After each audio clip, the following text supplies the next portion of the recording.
For 133 days, he was an invisible ghost on a wooden square. He drank the fluids of sharks and the crimson of seabirds to survive. But the most terrifying part of his journey wasn't the ocean. It was the people who saw him and kept going. You are standing on a primitive wooden square, 8 feet wide, drifting where the Atlantic swallows the silt of the Amazon. The air smells of salt and ozone, but there is a new, sickening scent. The smell of skin that has been baked for 133 days. It is April 1943, and you are looking at a man who has become a skeletal ghost.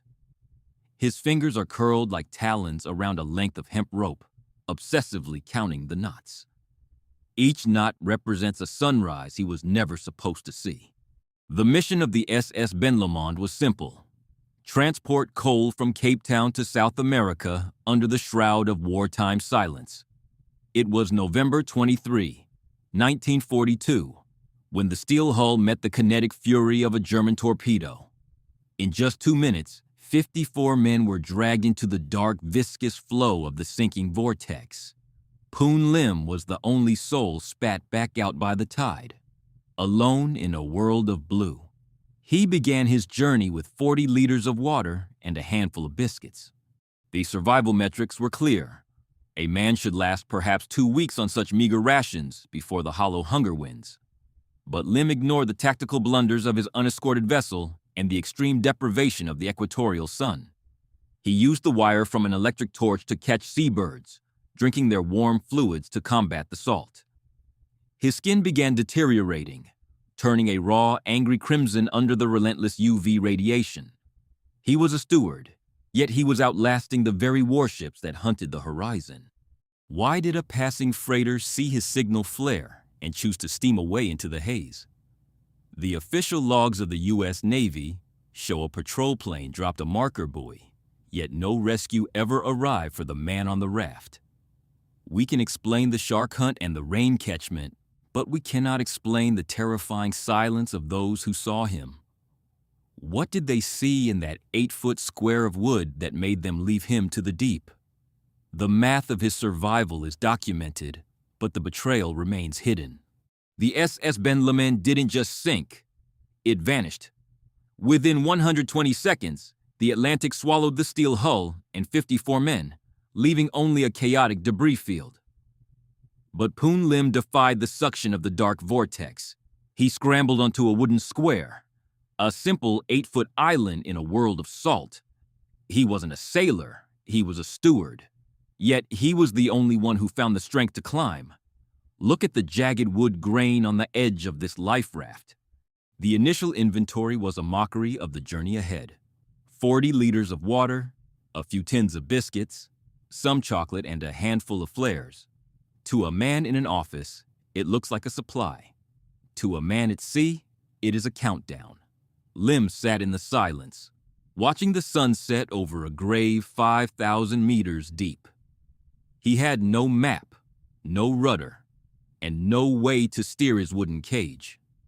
Observe the small, rusted tin of emergency ship biscuits on the deck. The adrenaline of the first few days is a dangerous liar. It masks the reality of the equatorial heat, which climbed to over 38 degrees Celsius. Lim maintained a rigid schedule, a forensic discipline to keep his mind from deteriorating. He counted every drop of liquid as if it were crimson gold. He was trapped in a blue desert, waiting for a horizon that refused to move. Look at the shadow cast by the man sitting motionless on the sun-bleached planks. He watched the birds. They were the first sign that the law of man had ended and the law of the ocean had taken over. Lim realized his survival technology was not the raft. It was his own desperate resourcefulness. He began to strip the electric torch, twisting the copper wire into a primitive weapon. He was no longer waiting to be saved. He was preparing to hunt. Notice the way the copper wire is bent into a sharp, handmade fishhook. The first week ended with a realization that would break most men. The currents were moving him away from the shipping lanes, deeper into the void. He was an 8-foot speck in a million square miles of water. He tied the first 7 knots in his rope, marking the week he outlived the rest of the crew. He was the king of a wooden island, ruling over a kingdom of silence and salt. Examine the first 7 knots tied into the frayed hemp rope. The dry biscuits are gone, and the real trial begins. By December 1942, the tropical sun has become a silent executioner. The raft is no longer a sanctuary.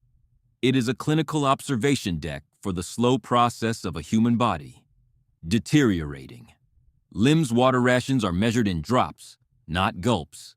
Every swallow is a calculated gamble against the hollow hunger. Look at the salt crystals forming a crust on the edge of the empty wooden water cask.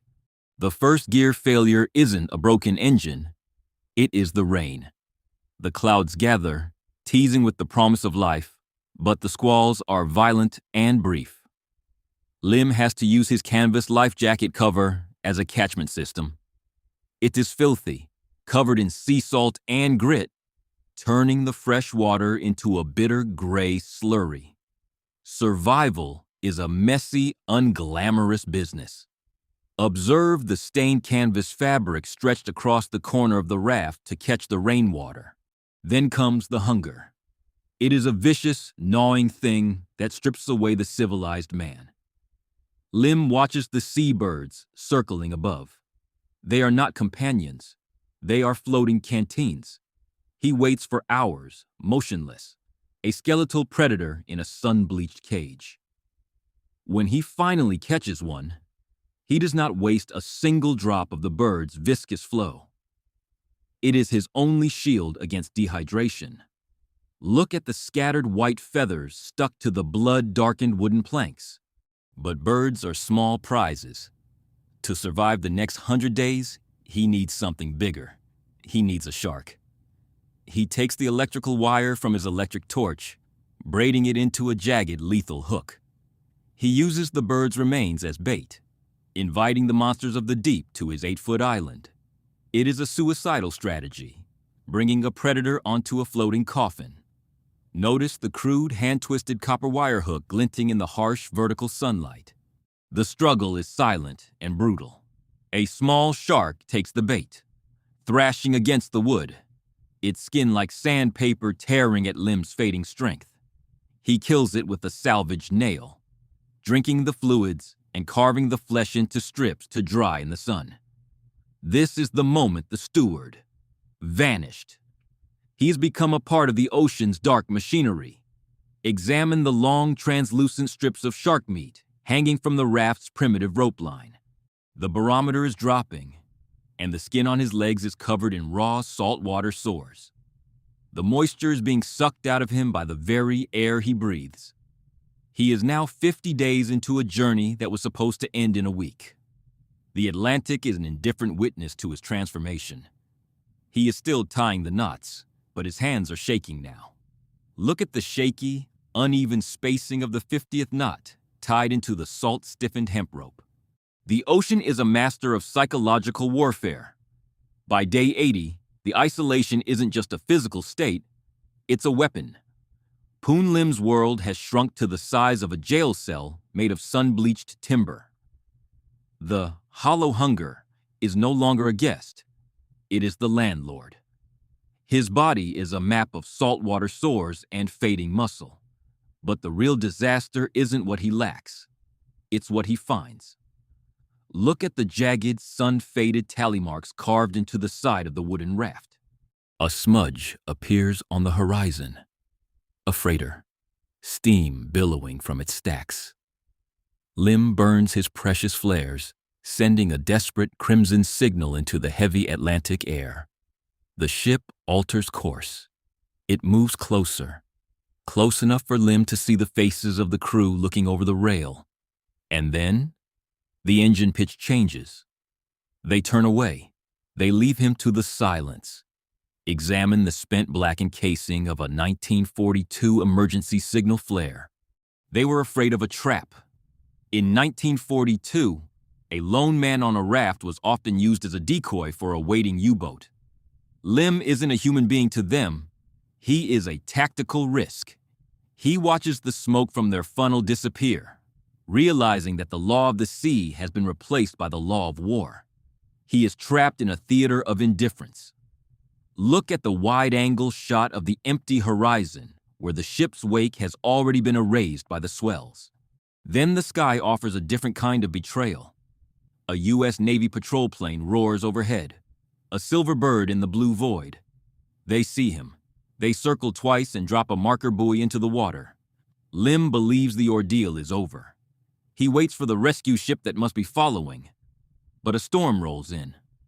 The buoy is swept away in the churning dark stains of the Atlantic. The plane never returns. Observe the official Navy flight log from that day, listing a sighting that was never recovered. This is the point of no return. When the storm clears, Lim is alone again, but the hope has been surgically removed. He has been abandoned by two of the most powerful forces on Earth. His skin is deteriorating, his water is gone, and the madness of the heat is starting to whisper. He is no longer a survivor. He is a forensic anomaly. Look at the fraying edges of the canvas cloth, bleached white by 90 days of unrelenting ultraviolet radiation. The logs show he survived another 40 days after this, but the man who was eventually found wasn't the man who started. He had entered the dark side of exploration, where the ego dies and only the instinct remains. He was a ghost long before he hit the Brazilian coast. The betrayal was complete. The world had moved on without him. Examine the grainy black and white photo of the raft as it was found, looking like a discarded scrap of driftwood. The drift finally ends on April 5, 1943. Not with a bang, but with the smell of wet earth and river silt. 3 Brazilian fishermen see a shape bobbing in the muddy waters of the Amazon estuary. They think it is wreckage, a ghost of the war. Instead, they find a man who has outlived the impossible. Poon Lim stands up and walks to their boat without help. 133 days of silence, and he can still stand. Look at this grainy photograph of the raft being towed toward the shore. The forensic tally is staggering. Lim lost only 9 kilograms. He survived longer on a wooden square than most men last in a well-stocked bunker. We look at the technical debt of the SS Benlomond and the failures of the Navy, but we forget the math of the human spirit. He didn't just survive, he mastered the deep. He became a predatory anomaly that the sea couldn't digest. Observe the close-up of the final knot on the tally rope, frayed and crusted with dried salt. The British Empire medal was pinned to his chest, but the real legacy is written in the survival manuals. The Poon Lim rules became a blueprint for the dark side of exploration. Don't drink the seawater, catch the birds, use every wire and nail. His ordeal proved that nature doesn't care about your rank or your ship. It only cares about your will. Examine the official British Empire medal document, dated 1943. Awarded for bravery at sea. There is a cynical irony in his rescue. He was discovered at the mouth of the Amazon, where the ocean finally becomes fresh enough to drink. After months of extreme deprivation and drinking the viscous flow of sharks, the water around him was finally pure. He was swimming in his salvation for miles before he even knew it. The Atlantic gave him up only when it had nothing left to take. Look at the muddy, sediment-rich water of the Amazon River meeting the blue Atlantic. The journals of the SS Benlomond are closed now, and the steel hull is just a deteriorating reef on the ocean floor. We tell these stories to remind ourselves that the margin between a hero and the lost is often just a piece of copper wire. Lim lived until 1991, a quiet man who knew a secret the rest of us are too afraid to learn. The sea is vast, but it is not infinite. Look at the final, steady signature of Poon Lim on his U.S. naturalization papers. The dossier is complete. The metrics of his survival remain the benchmark for every failed expedition we investigate. The lesson is simple, though it's a bitter pill to swallow. You can have the best ships and the finest maps, but the ocean only respects the man who refuses to stay vanished. The forensic evidence is clear. The case of the Benlomond is settled. Examine the empty, sun-bleached planks of the raft as it sits today in a quiet corner of a museum.